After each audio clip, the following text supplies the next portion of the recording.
안녕하세요. 재래에 빠져 유윤수입니다. 오늘은 지난 토요일 저녁인가요? 저도 실리콘밸리 뱅크 SVB 은행의 파산 소식을 듣고 저도 깜짝 놀랐거든요. 그래서 한 3, 4일 지났지만은 이걸 정리 한번 해보고 싶어서 지금 긴급하게 동영상을 촬영하게 되었습니다. 예, 그럼 막바로 시작하겠습니다. SVB는 사실은 실리콘밸리 뱅크의 약자예요. 그리고 이 은행은 사실 40년 전에 생겼습니다. 1983년. 제가 미국에서 공부할 때도 사실 한 몇 번 방문한 적이 있었던 것 같은데, 이게 미국에서는 지금은 16등에 해당되는 어떤 소형 은행이지만은 자산은 사실은 한 280조 되더라고요. 근데 예금도 사실은 이게 한 240조 됩니다. 그럼에도 불구하고 지금 이게 부도가 났다는 게 좀 이해를 안 되는데, 어쨌든 간에 SVB가 자산 현황을 보시면은 현금이 현재 7%고요. 채권이 지금 55%입니다. 이거 미국 국채를 가지고 있거든요. 대출은 이제 한 35%로 자산 현황은 구성되어 있는데, 이 뱅크런이라는 것이 사실은 우리말로 사실은 이게 예금주들이 예금을 인출하기 때문에 사실은 은행에서 은행이 도망가는 형태의 뱅크런, 이런 형태로 이제 뱅크런이라는 단어인데, 그러다 보니까 이제 준비 자산이 부족하다 보니까는 이 은행에서 이 국채를 20년물 ETF TLT를 가지고 있었어요. 그래서 이걸 매도하는 과정 속에서 금리가 너무 인상이 되다 보니까는 예전에 샀던 금리는 낮았거든요. 그러다 보니까는 고점 대비 안전 자산인 국채가 50%가 지금 떡나게 된 상태예요. 그러다 보니까는 이런 사태가 지금 발생했다고 생각하는데, 어쨌든 간에 지금 코로나 팬데믹 이후에 각국이 금리가 인하됐지 않습니까? 그러다 보니까 이제 양적인 완화가 지금 굉장히 크게 된 거예요. 그래서 시장의 돈이 유동성이 넘치다 보니까는 수많은 스타트업들은 사실은 벤처 기업들로부터 투자를 갖다가 유입했거든요. 그러니까 또 벤처 캐피탈리스트들도 굉장히 지원을 많이 했고요. 이 은행은 사실 스타트업의 50% 정도가 넘게 예금을 예치하고 인출하고 이런 은행이에요. 예. 이 중에 이제 돈이 많아지고 벤처 캐피탈리스트들이 투자를 많이 하니까는 실리콘밸리에 있는 벤처 기업들도 이 SVB에다 현금을 갖다 유치하기 시작했습니다. 당연히 SV 입장에서는 대출 수요보다는 예금 유치가 크게 증가되는 상황이기 때문에 은행 입장에서도 예금 이율을 감당하는 목적의 하이리스크 스타트업에 이제 투자를 하기 시작한 거예요. 그래서 이 회사가 이제 계속 성장을 해왔는데, 근데 이제 2022년도 초부터 이제 연준의 금리 인상이 막 시작하다 보니까는 유동성을 갖다가 회수하고 시작했거든요. 그러니까 이런 급격한 어떤 금리 인상으로 인해서 벤처 캐피탈리스트들이 유동성이 부족이 발생하거든요. 그러다 보니까 4분기, 예를 들어서 2022년도 4분기부터는 예금 인출이 시작되는 거예요. 그러니까는 이 SV 입장에서도 금리가 이제 상승에 따른 어떤 채권 가격의 하락으로 엄청난 평가 손실을 갖다 입게 되는 겁니다, 지금. 미국 내에서도 금리가 Q1부터 1, 4분기부터 4, 4분기까지 계속 오르다 보니까는 실리콘밸리 뱅크 자체도 유동성 확보하기 위해서 국채를 팔기를 시작했습니다. 18억 달러를 팔았음에도 불구하고 한 2조 4천억 원을 갖다 손실을 발생했거든요. 그러다 보니까는 재무 건전성이 약화되고, 또 블룸버그나 무디스에서 신용 등급을 갖다 강등하다 보니까는 구제책으로 자기네들도 이제 증자를 발표했는데, 그것이 한 22억 5천만 달러였거든요. 그럼에도 불구하고 증자도 실패해요. 그래서 결국은 실리콘밸리 SVB 파이낸셜 주가는 60%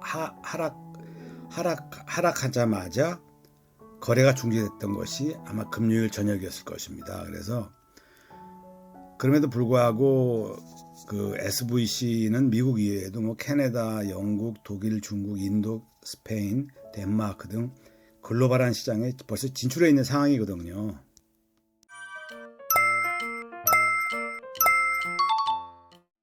원래 SVB의 예금 보험 한도가 25만 달러입니다. 우리나라 돈으로 이제 약 1,320원 곱하면은 3억 3천만 달러까지 예금을 인출이 가능했어요. 그럼에도 불구하고 고객들의 86%는 벤처 기업들이었기 때문에 25만 달러 이상을 예치 중입니다.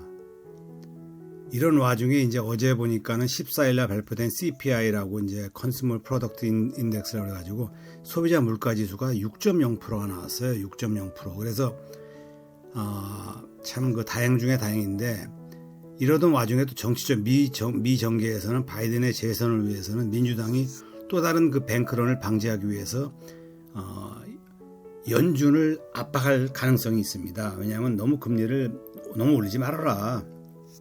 뭐 빅스텝이다, 베이비 스텝이다 자꾸 올리면은 채권값 더 떨어진다. 그래서 어쨌든 간에 그런 상황에서 FOMC에서 0.5%가 아닌 0.25% 정도를 금리 인상을 확률이 좀 높아졌어요. 그래서 연준에서 추가 뱅크런을 막기 위해서 이제 펀드 조성을 논의 중이라고 하는데, 현지 날짜 3월 12일 날 미국 정부의 그 빠른 조치로 인해서, 다시 말해서 3월 13일 날 월요일이면 아시아 주식시장이 열리기 전에 그 앨런 재무부 장관이라든지 연준 회장 또는 연방 예금보험공사의 그 미팅을 통해서 권고안을 갖다가 미 대통령인 바이든이 빠른 그 승인을 한 결과로 사실은 이것이 수습이 되고 있는 과정입니다. 그 와중에 이제 수습한 내용이 여러 가지가 있는데, 그 중에 첫 번째가 예금주들에게는 100% 예치금 보호 조치를 해법을 하겠다. 또한 이런 납세자들에게 뭐 세금을 걷어가지고 그 실리콘뱅크로 인해서 손실을 갖다가 부담을 전가하지 않겠다. 다만 SVB 그 주주라든지 담보 없는 채권은 보호해주지 않겠다.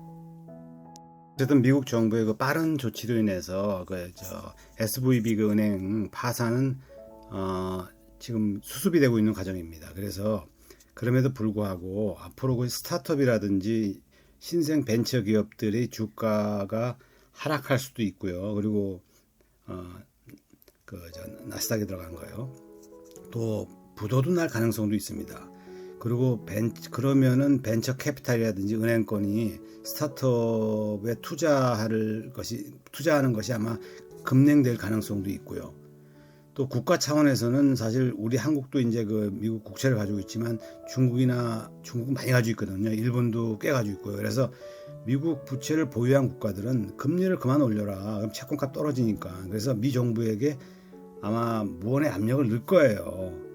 그럼 당연히 미국 정부는 연준에다가 금리 인상의 압박 카드를 활용할 수도 있을지도 몰라요. 왜냐하면 너무 올리니까 이거 지금 뭐 나라마다 난리 아닙니까? 인플레이션도 일어나고. 그래서 어쨌든 간에 이 시나리오는 여러 가지가 있을 수 있는데, 미국 정부 기관들도 금리 상승함에 따라 기간이 부실화될 수도 있잖아요. 그리고 만기된 채권 같은 경우는 아마 계속 끝까지 만기까지 계속 보유하면서 아마 손익을 갖다가 미반영할 것 같고, 또 매도 가능한 채권의 경우는 아마 수시로 매도해서 손실을 반영할 거예요. 그런 게 이제 시나리오고, 또 보험사들도 장기 채권을 좀 많이 가지고 있거든요. 그래서 금리가 지금 뭐 2% 상승하면 뭐 70조 정도 손해를 본다 이런 얘기도 있거든요. 예, 그렇습니다. 예, 오늘 동영상도 끝까지 시청해 주셔서 감사합니다. 감기가 이번 주에도 계속 들어가지고 목소리가 허스키한데 더 허스키해서 죄송하며 양해를 구합니다. 이번 동영상에서는 SVB 그 은행의 초고속 파산에 대해서 긴급히 촬영하였습니다. 강의가 도움이 되셨다면 채널 구독과 영상 좋아요를 좀 꼭 부탁드리고 싶습니다. 구독과 좋아요는 제가 영상을 촬영하는데 적지 않은 도움이 됩니다. 앞으로도 현장 분위기를 담은 영상과 함께 진짜 돈이 되는 부동산 이야기를 전달할 예정입니다. 여러분, 다시 한번 감사하며 고맙습니다.